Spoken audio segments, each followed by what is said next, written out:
Okay, here we have another example of solving a single step equation. This one uses subtraction. So we have my variable a, and I'm subtracting 8 from it, so some unknown value a. If I subtract 8, I end up, it's equal to -3. So we talked a little bit about being able to isolate the variable,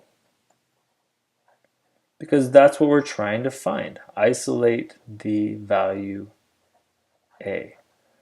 I'm trying to solve this problem. I want to know what a is.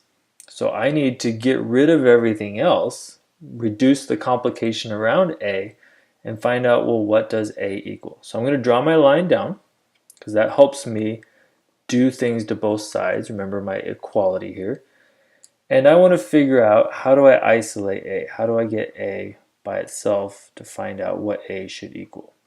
That's my goal. A equals this. I wanted that statement. All right, so I'm looking at this. I have a minus 8 right now. And so I need to figure out, well, what is going to get rid of that minus 8? What mathematically is the opposite of subtract 8? Well, subtraction is the opposite of addition. So if I want to undo 8, I need to add 8 to the left side. So now I've got a minus 8 plus 8.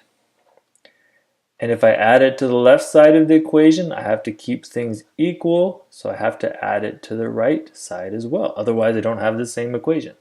So now we've got a minus 8 plus 8 equals -3 plus 8.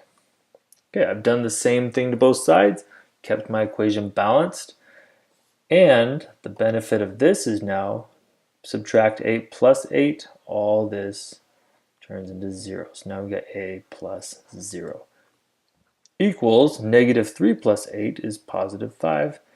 Any number plus 0 is just itself, so a, I got that by itself, equals 5. That's my solution. But let's check our work. Right? We always want to know, so let's see. If I put 5 in for a back in the original equation, 5 minus 8, does that equal -3? Yes, so it checks. And that was there checking our work. Okay, so we just solved the single step equation.